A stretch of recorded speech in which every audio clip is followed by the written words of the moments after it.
Nithyananda Paramashivoham. Om Nithyananda Paramashivoham. Om Nithyananda Paramashivoham. Om Nithyananda Paramashivoham. Om Nithyananda Paramashivoham. Om Nithyananda Paramashivoham. Om Nithyananda Paramashivoham. Om Nithyananda Paramashivoham. Om Nithyananda Paramashivoham. Om Nithyananda Paramashivoham. Mahamahavagya, spiritual lullaby for samadhi, and Suprabhatam, wake up call, wake up song for Paramashiva. This Mahamahavagya is spiritual lullaby for you to fall into samadhi. Suprabhatam, wake up song for Paramashiva to wake up in you. Just remember this one powerful cognition. This Mahamahavagya puts me in samadhi. This is spiritual lullaby for samadhi. And Suprabhatam, wake up song for Paramashiva in me. For Paramashiva to manifest. With this one spiritual powerful cognition, chant this Mahamahavagya.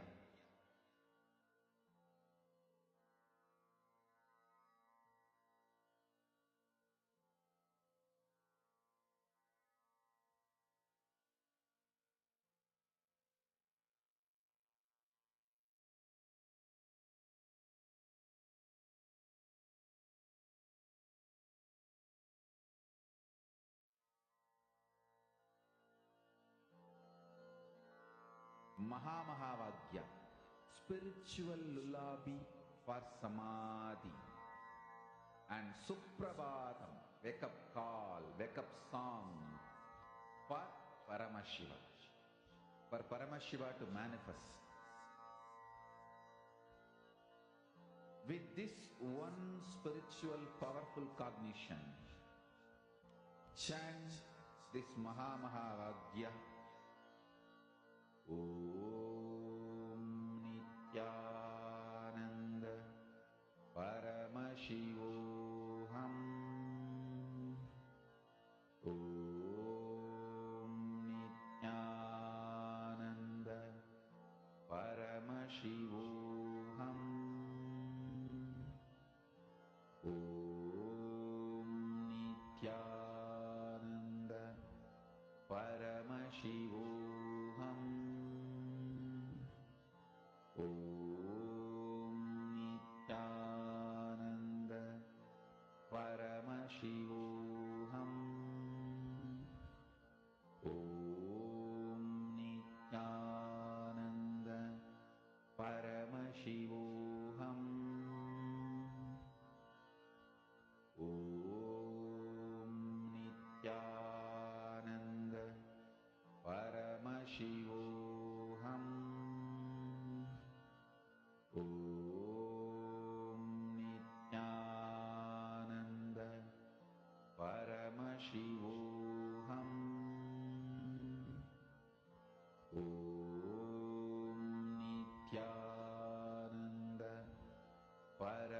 Paramashivoham. Om Nithyananda Paramashivoham. Om Nithyananda Paramashivoham. Om Nithyananda Paramashivoham. Om Nithyananda Paramashivoham. Om Nithyananda Paramashivoham. Om Nithyananda Paramashivoham. Om Nithyananda Paramashivoham. Om Nithyananda Paramashivoham. Om Nithyananda Paramashivoham. Om Nithyananda Paramashivoham. Om Nithyananda Paramashivoham. Om Nithyananda Yes. Now, as all of us are manifesting this power, we are all going to be preparing ourselves for today's initiation. Please understand, today's initiation is something very, very powerful. We all learnt about DNA, we all learnt about jivatman DNA, we all learnt about what science calls as a junk DNA. Now we are going to be entering into a very, very important session. And this session is a preparatory session for today's initiation. Please understand, all of our DNA carries certain memories in it. And this process is where Swamiji is going to be literally using, removing the knots, the granthis, which attaches our DNA together with consciousness. But how exactly does this work? Why is it relevant to us? And why do we need this initiation? Let us listen to those revelations now.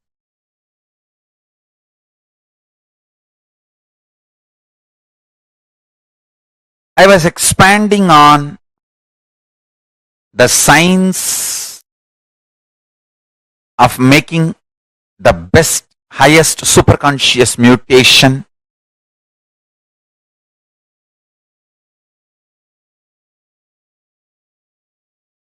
as Paramashiva gave this science to Devi, and Devi brought to planet Earth in Kanchipuram and started manifesting it. What I am saying is the ultimate truth from Paramashiva directly. Understand? The strands of DNA, components of DNA is kept together through sound. So, if you want superconscious mutation in you, the sound through which your DNA is kept together need to be dismantled and the ultimate sound need to be inserted. Understand? You need to disconnect the threads with which your consciousness and DNA is bound together and alter the connecting point, the sound, into highest possible sound. What kind of a sound is used to bind your consciousness and DNA strands together? That decides what kind of a powers you are going to manifest and what kind of a life you are going to have in your body. I'll repeat. There are 4 situations in your life where consciousness is directly influencing your DNA. When you are hungry, when you are angry, when you are lusty, when you are about to fall sleepy, too tired, just want to get lost, withdraw. These 4 situations, your consciousness directly influences the DNA. The door between the consciousness and DNA is open. During these 4 situations, if you use these 4 situations, you can detox, remove all the unconscious ideas, words you stored inside you, and you can pull them out at Mahavagya. Powerful sounds, Mahavagya, inside you. Listen carefully. Listen carefully. I'll repeat.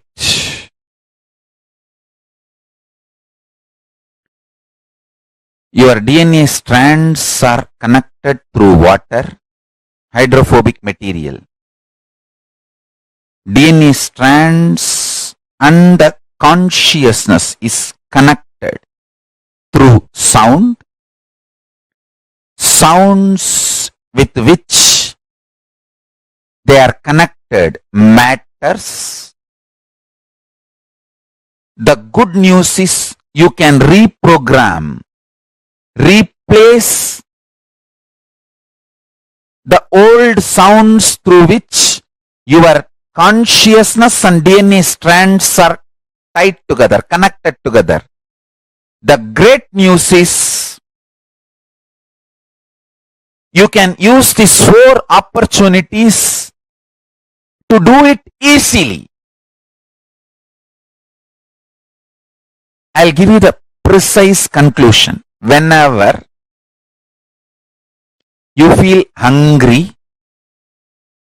angry, lusty, sleepy, intensely reverberate your whole being with Mahavagya, Om Nithyananda Paramashivoham, with the decision, let my being, let my consciousness manifest itself through my DNA using this Mahavagya as connection point. Let Mahavagya be the connective point. I tell you, immediately you will experience KAILASA. This Mahavagya is directly from KAILASA. Understand? Your life is all about what kind of a connection your consciousness and DNA has. That's all. Chit Jata Kranti. Chit means consciousness. Jata means DNA. DNA is the closest matter which can have connection with consciousness. Chit Jata Granthi. The knot between the Chit and Jata. What is the material with which that knot is made? That sound. Sound is the material with which that knot is made. What kind of a sound made that knot? Listen, I'm repeating. If Mahavagya is the sound with which and jata is connected, you will have ultimate superconscious mutation.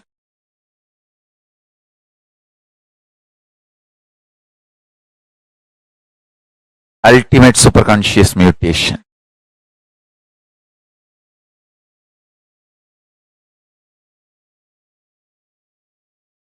I am telling you, see, I had a guru. His name was Narayana Swami Tata. He's an adept in the science of Aushadha, medicines.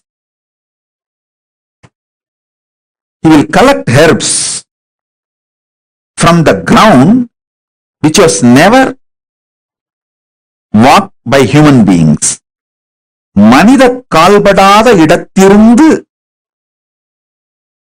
வேர்களும் செடிகளும் மூலிகைகளும் கொண்டு வருவார்.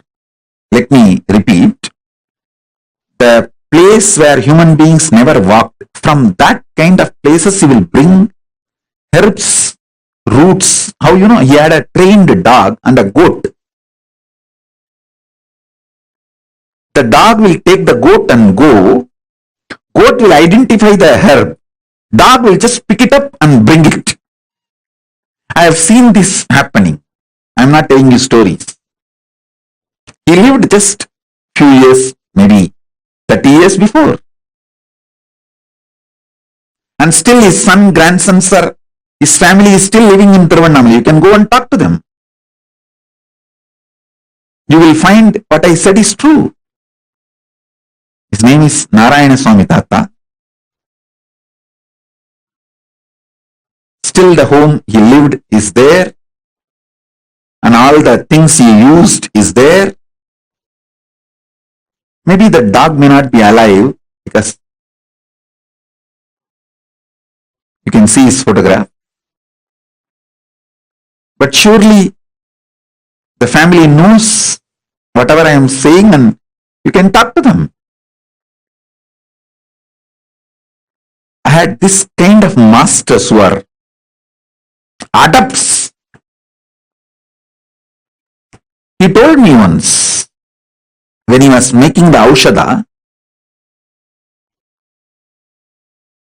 for a so-called incurable disease, kind of a very dangerous cancer, for that he was making Aushadha.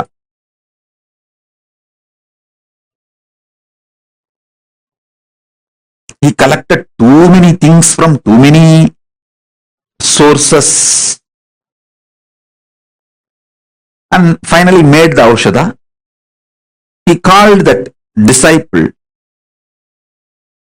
or I should say that client, who came to him for healing, for medical care, medical help, Aushadha help, the customer. And he gave that medicine to him.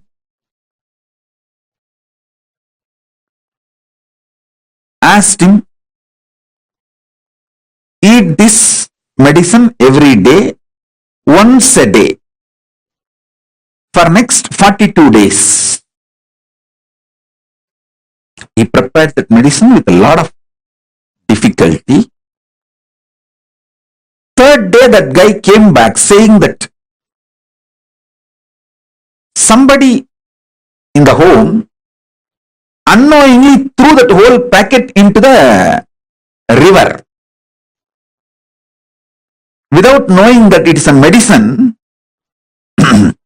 they just threw the whole thing while they were cleaning the home and put it in the river. Nearby small stream where they dump all the unwanted things. Surely it is very difficult to do the medicine again. I was wondering how he is going to solve, how he is going to help this person to get out of the cancer now, because making the medicine again, collecting the whole items, almost impossible. All he did, he called that person, made him sit next to him and told, this simple process Whenever you are feeling hungry, do japa of this mantra. I tell you, I know it is very difficult for you to believe. Maybe the power of his initiation, his words, energy. He said, whatever I made as aushadha, your body is capable of producing it when you add consciousness to your hunger. I tell you,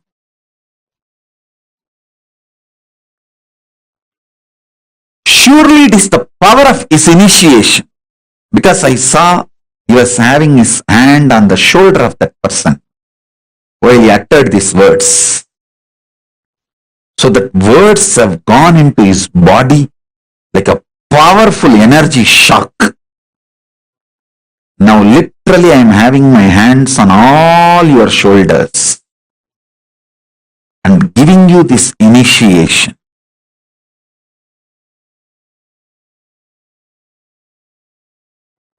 Whenever you fall for someone, you are in deeply love with that person. The human being, the person for whom you fall for, you are in love.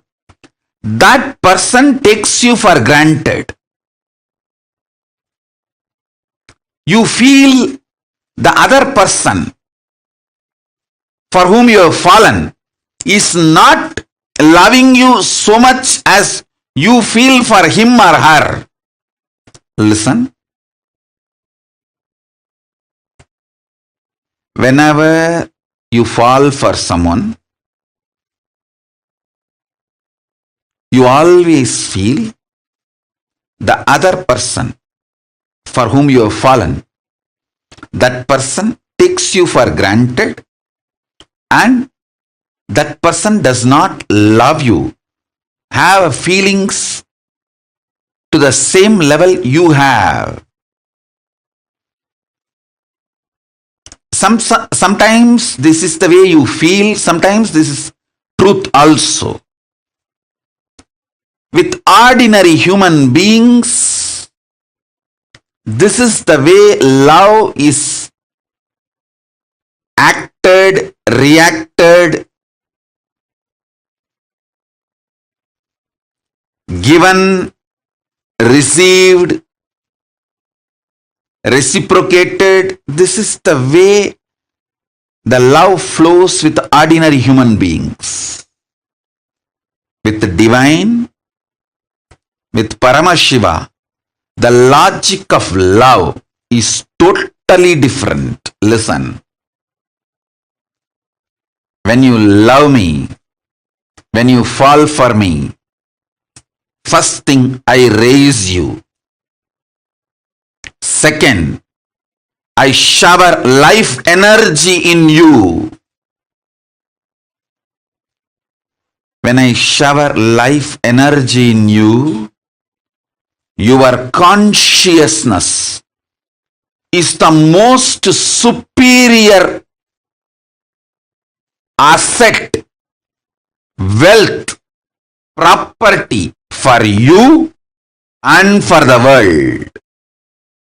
Listen carefully.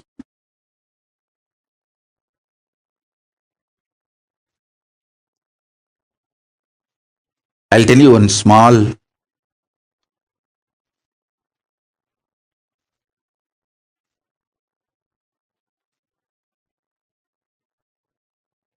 very sweet, intimate happened between me and my Guru Arunagiri Yogeshwara. I carried food for him one day and he was eating.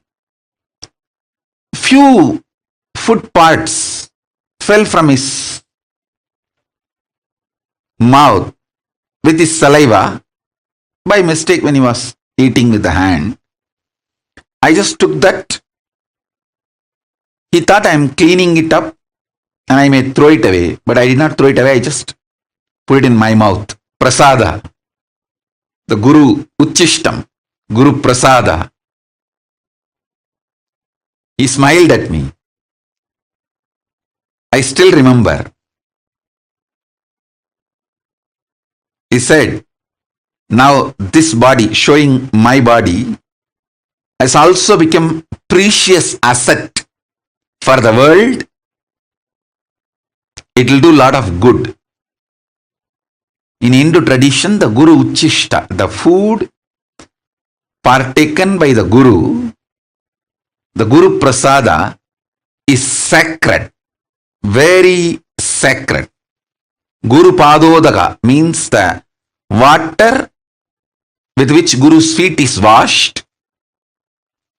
The food which Guru has partaken, Guru Uchishta, Guru Padodaka, is highly sacred in Hindu tradition.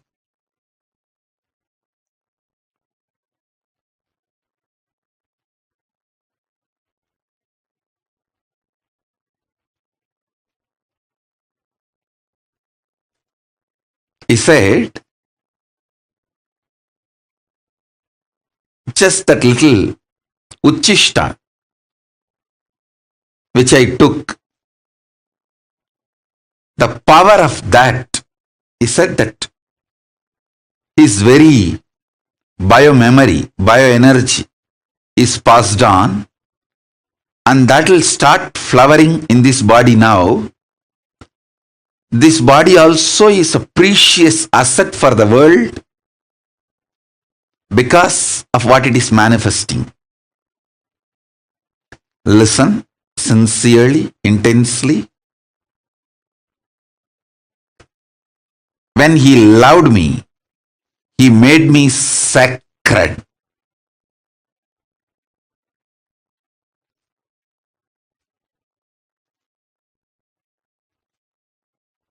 When I fell for him, he raised me and he made me sacred by showering his love on me. Listen.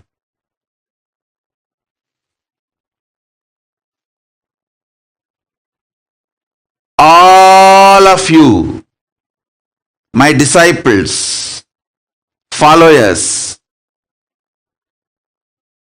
whom I initiated, all of you have received the greatest, best Uchishta, that is mantra, the Mahavagya, which I used most in my life, is the Mahavagya. The mantra, if you have received, you received the best, greatest Uchishta from me.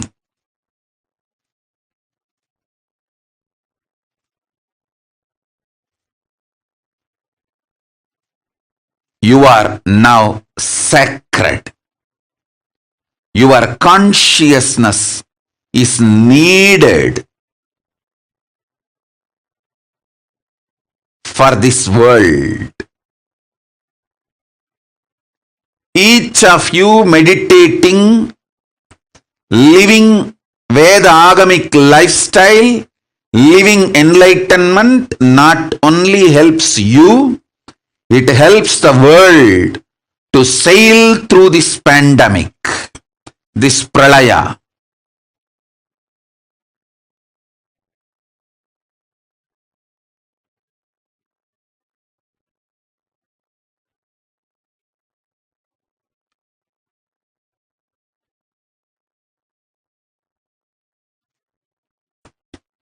So when I fell for my Guru, he raised me and showered his love on me and made me sacred.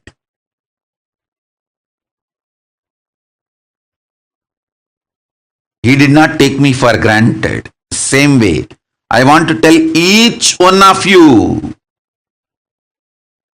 I don't take you for granted. When you fell for me, I shower my love on you, and I don't take you for granted.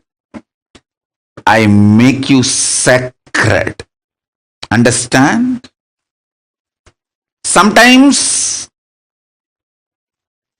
I may not be giving attention, but never ever feel I take you for granted. I don't take you for granted. Sometimes if I give you attention,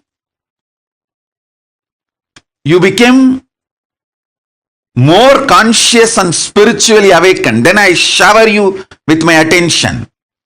Sometimes when I give attention, you try to use me like a crutch. Hang on. Then I tell you, don't use me as a crutch. I may not give you attention at that time, but I never take you for granted. Understand? Each one of you are conscious boats to help the humanity sail through this pandemic. When you are doing yoga every day, don't think you are saving only yourself. You are saving many more beings consciously to sail through this pandemic, through this pralaya. In Guru Gita, there's a beautiful verse.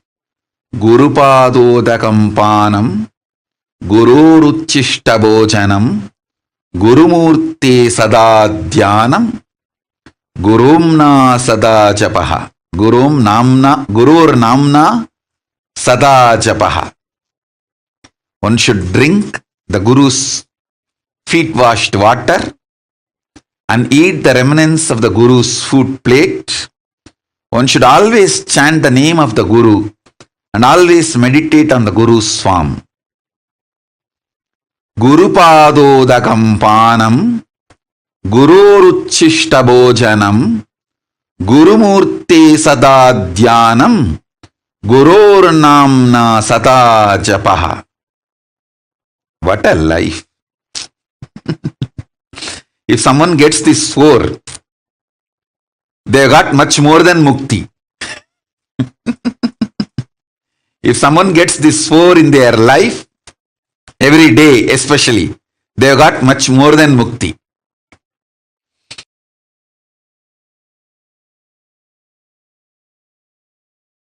Just remember this one powerful cognition. This Mahavagya puts me in Samadhi.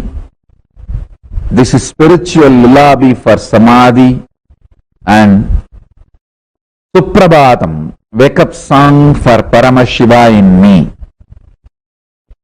For Paramashiva to manifest. With this one spiritual powerful cognition, chant this Mahavagya.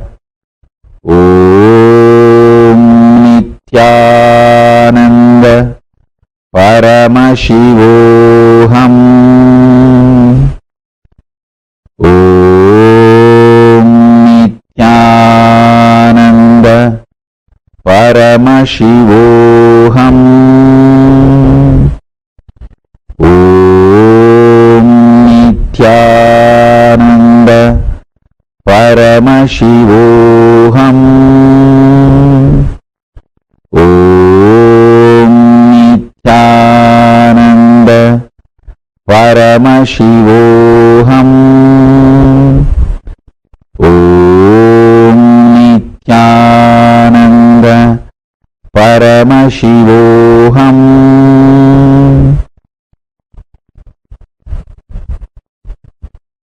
I have also implanted the Bija mantras, all the 54 sounds. Some of the Sanskrit scholars may think, oh, it's only 51, some 52. What does it mean by 54? Please understand. Many people think Sanskrit has only 51 akshara. Some say no, it is 52. But I tell you 54. There are 54 bijas, powerful seed syllables. I have embedded them into this Mahavagya and has manifested the various versions of Mahavagya, which I will be sharing with all of you in further satsangs, like Om Nithyananda Paramashivoham. When the Devi Bija, Parashakti Bija is embedded, Om Hrim Nithyananda Paramashivoham. When Ganapati Bija is embedded, Om Gham Nithyananda Paramashivoham. So with each Bija mantra, this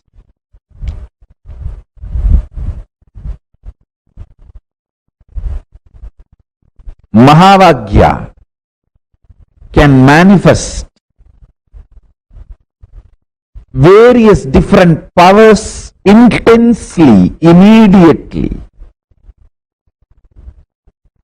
just with the Mahapranava, Om. It can manifest everything. With the specific bijas, it can manifest those specific manifestations immediately. One more thing, listen. When I said there are 54 sounds, there are some sounds which can never be written, which can be which can't even be uttered. It can only be manifested as a vibration. It can be transmitted from guru to disciple. That sound is called anahata dvani, uncreated sound. Uncreated sound. Ahata means two objects hitting. Even your tongue hitting the air and producing a sound is ahata.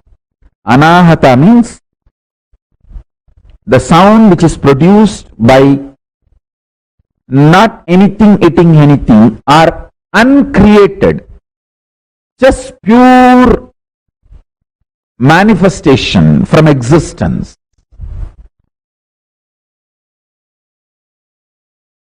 The process we are going to do now is called Chit Jada Grandhi Vedana. Means you are combination of pure consciousness and patterns. Your patterns are no independent life. They can become alive only if your consciousness is in the body. Am I right? Can you continue to smoke or struggle with your anger if you are dead? So only because of your consciousness existence, because of your consciousness, your patterns are empowered. Same way, you don't exist just as a consciousness, patterns. Even you seeing you and me are different is a pattern. You and me are separate is a pattern. So still the patterns are there. It means as on now the reality is you are together. You are totality of consciousness and patterns. As I said earlier, I cannot complete your patterns layer by layer, one by one, but I can put fire on your patterns. That I have freedom. But as an enlightened ethics, I cannot complete your pattern, it's your free will.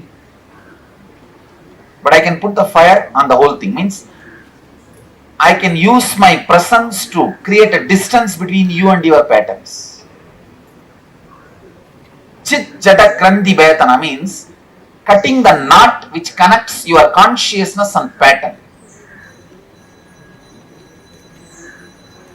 Most of the successful leaders experience this Chit Jada Grandhi Vedana. Only then they can handle the stress or the responsibility of others.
So, are all of you ready for having this powerful Chit Chata Granthi process where Swamiji is going to be breaking those sounds, the wrong sounds that coils around us and our DNA together, and that puts you again and again in that same rut.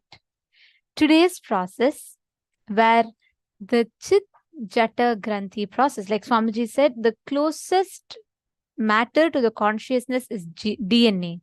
And today, Swamiji is going to be awakening that consciousness in us. And he's going to be unwinding all the wrong sounds that binds our DNA and consciousness together. And Swamiji is going to be replacing it with the most powerful Mahavakyas and awakening us to that highest possibility of manifesting these extraordinary powers. So are all of us ready? Shall we all enter into preparing ourselves for the darshan? In just a few more minutes, the darshan is going to be beginning. Can I request all the participants, please come and settle down in front of the camera? This process is actually a huge breakthrough, like a really huge breakthrough for all of us.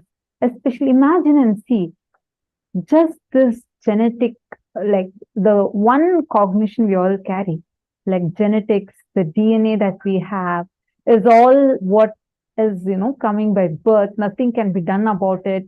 And you feel that your patterns, your characteristics, diseases, oh, if I am from a family where my grandmother has had diabetes, then definitely I'm going to be having diabetes. These kind of cognitions are very prevalent in today's world.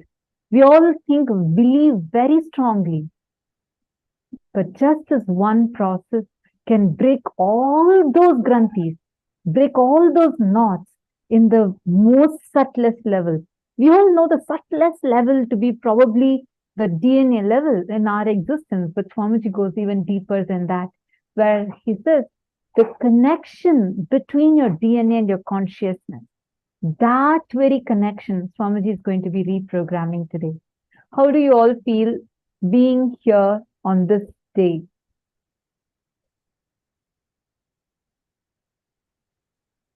All right, now we are going to be chanting the Dhyana Shloka of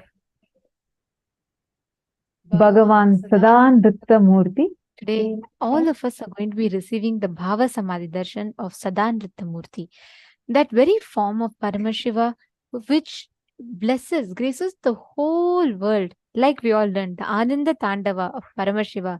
He dances in our Chidambara, representing that ultimate cosmic happening, the whole Panchakrityas. Now we will be chanting the Dhyana Shloka.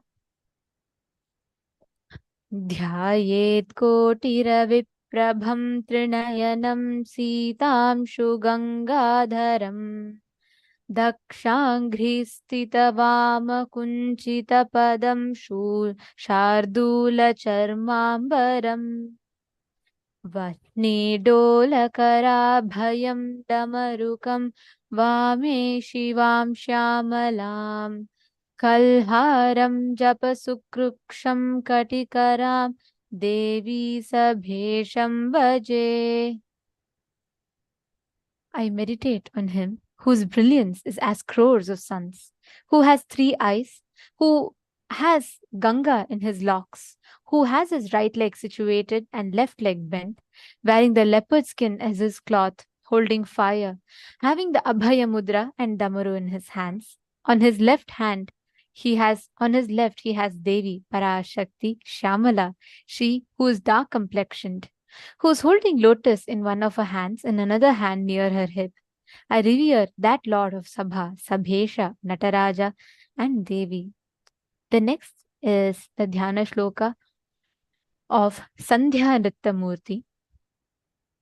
Chaturbhujam Trinetram cha Jata Makuta Samyutam Abhayam Damarum Savye Vame Pincham Savismayam Apasmaram Vinapithe Vamanghraya Kunchitassthitam Urdve tu Dakshinam Padam Apasavyanugam Dhadat Tat Padam kunchitam vatha sarpakankana bhushitam sandhya tandavamevam syat varnadhif purvavad bhavet. I meditate on that form of Sandhya Nrittamurti, who has 4 hands, 3 eyes, and is adorned with the crown of Jata, the Jata Makuta. In his right hand, he holds the Abhaya and the Damaru. In his left hand, he holds a peacock feather. Apasmara is present without a pitham. The left leg is bent and is on Apasmara. The right leg is facing upward. The leg is having serpent as the anklet.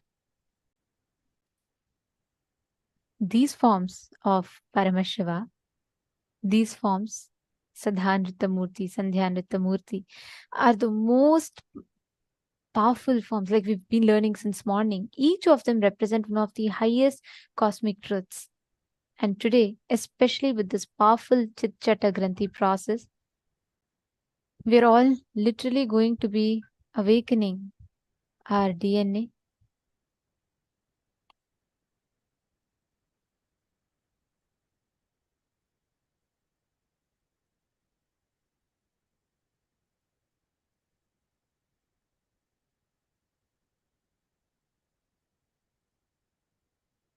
And with such a process, such as Chit Chata Granthi process, many of us may wonder, okay, why is it so important? What significance does it play? Okay, it is going to awaken my DNA, but I have my job, I have my relationships, I have my office, I have everything. But why is this DNA awakening so important to me? Why do I need to reprogram my DNA? Do you know your DNA is not just a small particle in your cell as we are, and something that's largely not very relevant to our daily lives? No, it stores something more. We want to take you through an incident that happened. It was in 2005. A young 34-year-old Turkish woman goes to a therapist. And she tells the therapist that she feels very attracted to Russia, even though she has never been there. And she enters into the past life regression process with the therapist.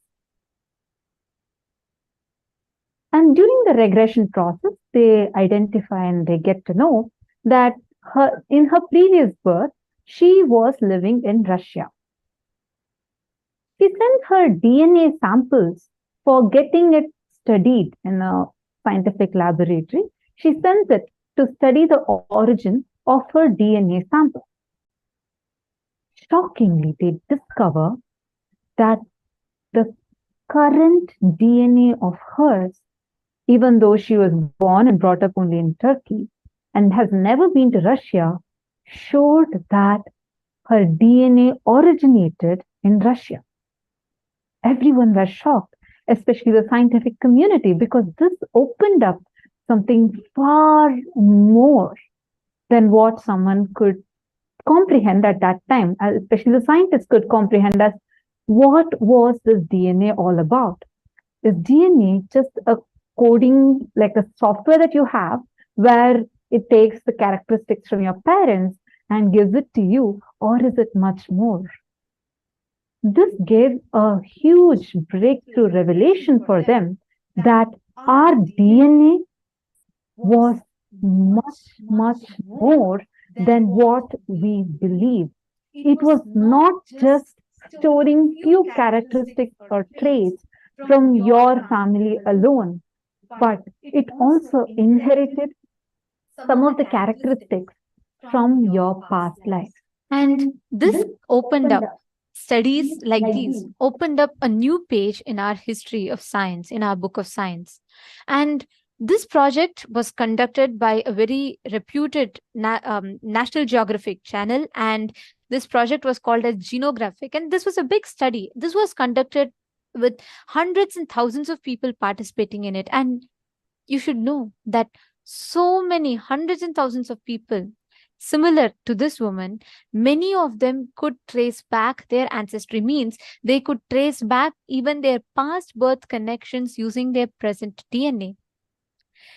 So this completely shocked the science field, because this brings us to a whole another um, aspect where we can realize our DNA, that's something so small, so tiny, but in our cell has a potential to unlock us to some of the most extraordinary capabilities that we have, which we do not even know that we have.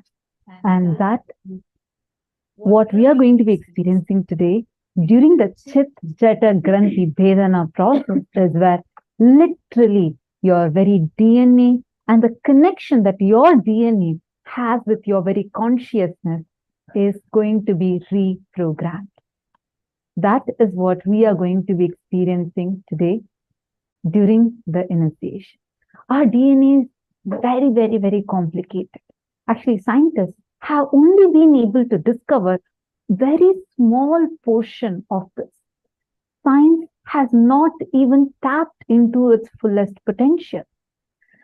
According to science, With what science knows right now, we all know the DNA, or as we call it, deoxyribonucleic acid, and that is a hereditary material in humans and almost in all the other organisms.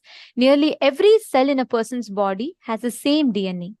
And the host DNA, as science calls it, is located in the cell, nucleus of the cell, where it is called as a nuclear DNA.